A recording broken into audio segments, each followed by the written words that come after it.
조직 개편도 많이 바꾸지 않았어요. 맞아요. 큰 틀 조직 개편을 제가 알기로는 FT 조직, Fulfillment and Transportation, 그다음에 원외 본부가 있고요. 또 영업 본부를 그냥 감축시켰거든요. 그렇죠. 이게 이제 국내 사업 본부니까. 그러니까 여기에서 이제 포커스를 오래. 유통신 시청자 여러분들 안녕하십니까. 자, 우리나라 택배가 1992년, 93년 시작해서 30년이 넘었습니다. 연중무휴 거의 지금은 택배 기사님들도 쉬지 않고 일을 하고 계십니다. 근데 6월 3일 날 대통령 선거 날 드디어 쿠팡을 기준으로 해서 쿠팡도 뭐 지금 연중무휴지만 쉰다고 했고요. 택배 3사 이하 택배사들 결정 났습니다. 하루는 택배 쉬는 날을 했습니다.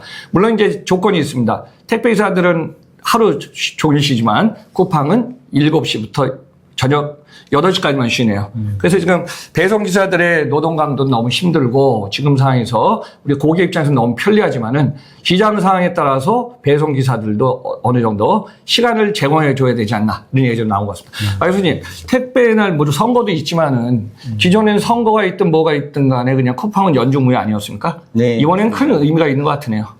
예, 나름대로 택배기사님들 그동안 많이 힘드셨는데, 네. 그 여러 가지 뭐, 처우라든지, 네. 복리 후생에도 좀 사회적으로 눈을 한번 돌리는 계기가 될 것 같아서 그렇죠. 의미가 있다고 생각을 합니다. 뭐, 작년만 하더라도 똑같이 작년이 아니었죠. 지난번 대선 네. 때도 이런 또 뭐 합의가 국민적인 또 여론도 있었고, 택배기사들 특히 그렇죠. 이렇게 투표도 있지만 참정권도 참여하고 싶기도 하고, 하루 또 그날 또 쉬고 싶은 마음 당연히 있으실 텐데, 네. 그래서 전체적으로 전부 다 택배기사들, 택배사들끼리는 합의가 끝났는데, 그때도 이제 쿠팡이 사실은 맞아요. 우리는 못한다고 해가지고, 그게 깨져버렸지 않습니까? 네, 그러다 그렇죠. 보니까는 다시 또 택배기사들도 지난번 대선 때는 뭐 어쩔 수 없이 배송에 나갔었는데, 올해는 또 뭐 그래도 극적으로 마지막에 쿠팡이 주간 네, 배송을 좀 그렇죠. 예, 안 하겠다고 좀 해서 그 부분이 합의가 돼서 택배기사님들이 뭐 거의 진짜 보기 드물게 택배 쉬는 날에도 네. 8월 4일인가요? 저기요. 택배 쉬는 날은 8월 14일 정도 8월 였죠. 14일 정도. 그래갖고 이제 광복절이 있으면 거기에. 그렇군요. 그러니까 택배 쉬는 날에도 택배 기사들만 쉬었지 쿠팡 네. 기사들은 안 쉬지 않았습니까? 네, 그렇죠. 그러니까 이제 쿠팡이 소비자한테는 편리해지다 보니까 연중무휴가 되고 주간야가 24시간 다 갖다 주지 않습니까? 여기에 맞춰서 작년부터 준비했다가 올해 일요일 배송.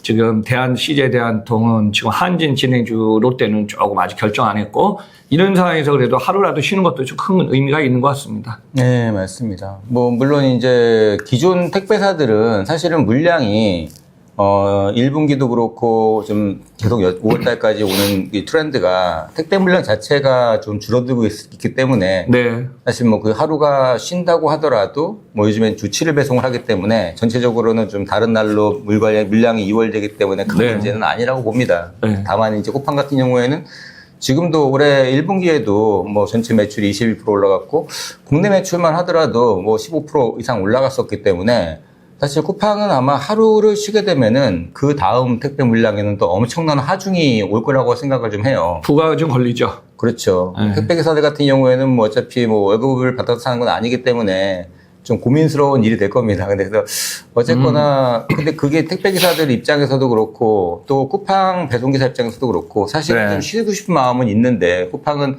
어떻게 보면은 본인이 쉬고 싶다는 그런 부분보다도 본인한테 할당받은 그 건수가 안 채워지거나 아니면은 뭐 미배송이 되거나 오배송이 된다고 하거나 그런 게 있으면은 계약이 해지가 되거나 여러 가지 좀 불이익이 있기 때문에 그렇죠. 굉장히 큰 압박 속에서 업무를 계속 수행해 온 게 있었습니다, 사실은. 네, 그래서 그렇죠. 맞습니다. 오히려 이거는 아마 배송기사들 입장에서도 바라는 발 거예요. 뭐 이게 뭐 어떻게 보면은 금전적인 것도 중요하지만 너무 휴무가 없이 계속 주간엔 2배송, 특히 야간은 3배송 이렇게 그렇죠. 돌지 않았습니까?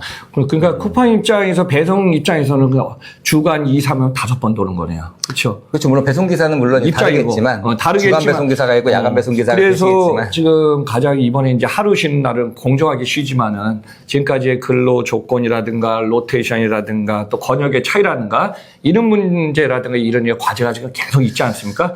그 부분도 앞으로 좀 풀어나가야 될 것 같고, 또 이제 택배 기사 입장에서는 한 번 돌 때 물량이 많으면 좋은데 두 번 돌면서 계속 권역을 이런 얘기도 계속 나왔기 때문에 일단은 6월 3일 날은 쉬는 날이니까 택배 그동안에 진짜 우리 항상 생활 밀착형, 그 다음에 생활 편리형의 택배가 집 앞에 눈 뜨면 당연히 온 게 전 세계 유일한 나라가 우리나라인데, 그게 그래도 하루에는 지금 없어졌 날이니까 그때 택배 기사님들 좀 쉴 수 있어서 지금 다행입니다. 그렇죠. 근데 국민들도 그런 부분은 조금은 불편하더라도 네. 조금 이런 부분들이 너무나 사실 전 세계에서 우리나라밖에 없는 건데 네. 이렇게 365일 배송을 한다거나 새벽 배송이나 당일 배송은 다른 나라는 사실 꿈도 못 꾸거든요. 아마존만 하더라도 이렇게는 못하죠. 그렇죠. 아마존은 기본적으로 이틀 이내 배송이기 때문에 네. 물론 돈을 무슨 뭐 한 건당 15,000원, 2만 원씩 내면은 당일 배송해줍니다. 근데 우리나라처럼 그렇게 뭐 거의 무료로 그냥 뭐 얼마 이상 혹은 쿠팡처럼 그냥 그 멤버십만 가입하면은 무조건 무료 배송 이런 거 제도는 아니기 때문에 그렇죠. 사실 우리나라만큼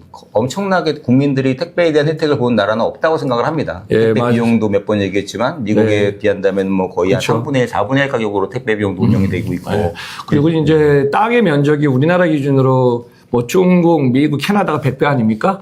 그리고 이제 일본은 우리나라의 4배인데 과밀 지역에 우리는 도시국가가 되다 보니까 배송 밀도가 상당히 높죠. 네. 그러니까 빠른 배송 경쟁이 게 최근에 2, 3년 사이에 주요 키워드 트렌드가 된 것 같아요. 그렇죠. 그래서 거기에서 이제 쿠팡이 치고 나가니까 기존의 택배 3사라든가 기타 택배 기업들도 같이 안 한, 물론 이제 그런 유통은 아니지만은 이 부분에서 그냥 같이 연중무휴 배송 비슷하게 쫓아가는 것 같은데. 그렇죠. 사실은 이제 택배사들이 쫓아간다고는 하지만 뭐 1강 뭐 2중 정도? 그 정도로 봐야 될 것 같아요. 가장 강력하게 쫓아가는 거는 대한통운이고 사실 네. 한진이라든지 롯데라든지 뭐 로젠 우체국은 아직까지는 그 계통이 아니고 한진하고 롯데 같은 경우에는 뭐 어느 정도까지는 뭐 쫓아가려고는 하고 있으나 이 여러 가지 그쵸. 뭐 자금력이라든지 그런 부분 때문에 힘들다고 본다 그러면은 생각보다도 대한통운은 좀 적극적으로 가고 있다라고 생각하는 게 네. 뭐 1분기만 하더라도 대한통운 영업이익이 두 자릿수대로 줄어들지 않았습니까? 네. 뭐 그럼에도 불구하고 굉장히 좀 과감하게 지금 계속 베팅을 하고 나가고 있어요. 네. 그래서 뭐 대한통운은 지금 국내외 한 520개 물류 거점이 있기 때문에 네. 사실 몇 번 말씀드렸지만 물류센터 운영 면적이라든지 그다음에 거점 수라든지 그다음에 거기에 이런 풀프먼트는 물론 뭐 예외지만 이런 택배용 전용으로 만들어 놓은 멀티포인트 같은 차별화된 설비라든지 그런 부분들은 오히려 그렇죠. 뭐 쿠팡보다도 좀 앞서가는 면도 있다고 생각을 해요. 네. 자동화 같은 경우에도 물론 이제 쿠팡도 자동화가 일부 들어가 있지만 네. 사실 대한통운 자동화도 그 이상으로 많이 좀 구축이 되어 있는 부분도 있고 다만 말씀드렸던 것처럼 대한통운은 그게 택배 중심으로 되어 있고 전체 매출 중에서 택배 매출이 95%일 테면은 그 다음에 5% 정도가 아직까지는 풀프먼트로 나오고 있기 때문에 네. 반대가 되겠죠. 근데 쿠팡 같은 경우에는 택배 매출이라는 게 거의 없기 때문에 뭐 거의 100%가 사실 그냥 본인들이 운영하는 풀프먼트를 그거를 이제 운영하면서 직배송하거나 로켓크로스 나가는 거기 때문에 네. 화두는 이제 대한통운이 택배에 치중되던 부분들을 똑같은 물량이라고 하더라도 그 물량을 이제 어떤 식으로든지 간에 물류센터를 조금 더 차별화해서 거기다가 미리 뭐 어떻게 보면 집판을 미리 한다고도 볼 수 있겠죠. 네. 대량으로 가져가 놓고 쿠팡식으로 그렇게 배송을 할 수 있느냐 그게 관건인 것 같아요. 예, 그렇죠. 우리가 물량을 갖다가 받아서 즉시 처리하면 좋은데 기존의 전통적인 택배 방식은 터미널에 들어가서 허브, 서브, 대리, 지점에 와서 다 이런 관계를 거쳐야 되죠. 물론 이제 수도권은 가지만요. 근데 쿠팡의 방식은 달랐기 때문에 그렇죠. 쿠팡은 또 물량이 차면 배송하고 그러니까 몇 해 전이 가능했었고 택배는 그걸 갖다 바꾸려고 하다 보니까 최근에 이제 유통하고 결합한 상황이 있지 않습니까? 그죠. 스타컴 문제, 그 다음에 지방거래소부터 점포해갖고 3PL 보관부터 딜리버리 서비스까지 할 수 있는, 그러니까 물량 싸움의 배송 경쟁력 싸움이기 때문에 이 부분 좀 늘어날 것 같고요. 그리고 박 교수님이 말씀해 주신 대로 1분기는 진짜 택배 기업들의 실적이 조금 주춤했어요. 근데 이제 들리는 얘기로는 하반기에 영업력 강화해서 법인용 가져온 것이 이제 조금씩 차 올라온다 그러더라고요. 근데 그런 맞습니다. 부분이 물량이 있어야지 택배에다 3PL 운영에다 이걸 갖다 만들 수 있거든요. 결국은 그런 부분이 올 것 같아요. 맞습니다. 근데 결국은 네. 풀피먼트에서 승부가 날 수밖에 없다고 생각을 해요. 아무리 우리가 화주사를 갖다 가서 계약을 한다고 하더라도 그렇죠. 결국에는 이게 판매량이 올라가고 거기서 이 뭐 회전율이 따라가지고 이 택배 어떤 실적도 올라가는 이런 트렌드가 돼버리지 않습니까? 네. 그래서 쿠팡처럼 이 판매와 그리고 보관, 배송 이게 모두 일원화 시켜버린 그런 체인이기 때문에 그런 체인 오퍼레이션을 맞추려면은 대한통운도 네이버라든지 아니면은 뭐 11번가 지마켓, 쓱닷컴 그렇죠. 같은 업체들하고 판매망하고 그 다음에 셀러들 그리고 이 배송망을 어떻게 연계시냐 관건인데 지금 잘하고 있다는 부분은 지금 대한통운 같은 경우에는 콜드체인만 전문적으로 하는 신선 전문센터 용인의 네. B2C 센터를 지금 오픈했고요. 네. 그리고 패션 상품을 반품부터 양품화 작업까지 다 하는 그런 전과정을 지원하는 센터, 그게 이천 B2C 센터를 이 센터까지도 오픈했습니다. 그리고 또 고가품 같은 경우 중보속이라든지 그런 고가품 보안 체계까지 갖춘 그런 여주 B2C 센터도 오픈을 했고요.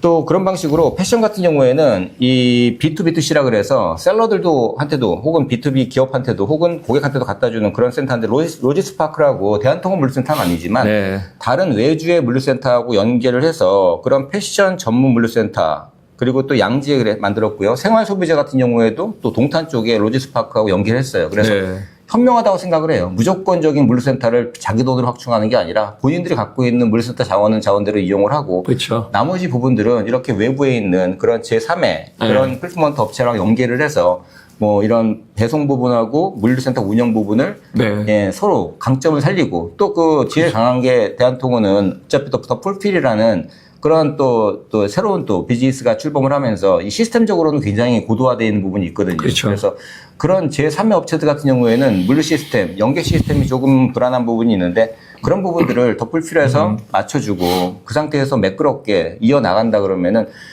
지금 쿠팡 물류센터에 있는 그 물량을 빼가지고 오는 것만이 답이라고 생각해요. 새로운 네. 물량은 늘지가 않습니다. 상반기에도 지금 어차피 전자상거래는 2, 3%대 신장밖에 안 했기 때문에 이제 모든 답은 전자상거래 거기서 나오는 물량을 누가 가져가느냐인데 지금까지는 쿠팡이 압도적이었지만 네. 대한통운이 지금 말씀드린 투자비는 지금 많이 들어갑니다. 투자비는 많이 들어가지만 이런 물리적인 투자가 끝나고 나면은 그 다음 할 거는 쿠팡보다도 더 저렴한 풀프먼트 비용을 분명하게 제시를 해서 네. 쿠팡의 물류센터에 있는 물건을 대한통으로 가지고 오는 게 답이라고 봐요. 그래서 네. 로켓크로스라든지 쿠팡 윙처럼 거기서만 판매되는 금액만 하더라도 연간으로 따진다 그러면 수십조거든요. 2, 30조 네. 되는 네. 금액이기 때문에 그 물량을 누가 가져가느냐가 그게 사실 올해 이커머스 전체적인 시장도 그렇고 택배 시장도 그렇고 거기서 사활이 걸려있는 사활 문제라고 생각을 하고 있습니다. 그래 시장은 이제 한정적일 겁니다. 우리가 이제 방송에서 얘기했지만은 뭐 이커머스 시장 뭐 소폭 성장하고 있지 않습니까 올해? 그 부분에 이제 다음 방송에 있지만은 유통기업들 상반기 결산 얘기하다 보면 다 역신장들이 많고 편의점들 포함해서요. 근데 이제 이 상황에서 물류라든가 관련 사업들은 네트워크 사업이거든요. 그래서 이제 물류센터라든가 배송하고 링크하면서 네트워크를 확장하면서 거점을 만들어 놓으면서 시스템적으로 돌리는 게 이제 택배라든가 관련적인 전형적인 스타일이었는데 여기에다가 이제 센터 운영이라든가 인아웃바운드라든가 또 가장 중요한 건 자기네가 못하는 협력체들하고의 거래 관계 이 부분을 모아모아하는 게 이제 대한통운의 물류 플랫폼의 강점이거든요. 그거를 지금 이제 올해 1년 차로 가는 것 같아요. 그렇죠. 이제 작년부터 하반기부터 준비해서 조직 개편도 많이 바꾸지 않았어요. 맞아요. 큰 틀 조직 개편을 제가 알기로는 FT 조직, 풀필먼트 앤드 트랜스포테이션, 그다음에 원외 본부가 있고요. 또 영업 본부를 그냥 함축시켰거든요. 그렇죠. 이게 이제 국내 사업 본부니까 그러니까 여기에서 이제 포커스를 올해부터 이제 계속 맞습니다. 만들어가는 거죠. 박사님 말씀하신 것처럼 네. 가장 특화된 게 차별화된 게 원외본부. 어떻게 원외 보면 본부. 원외라는 거는 옛날처럼 그렇게 택배만 전담하는 게 아니라 네. 뭐 풀프먼트 사업까지도 그 물량까지도 전부 다 관할하는 그런 부분 아닙니까? 네. 도착 보장 서비스이기 때문에 그러면은 이제 대한통운이 갖고 있는 그런 물류 관련된 그다음에 이런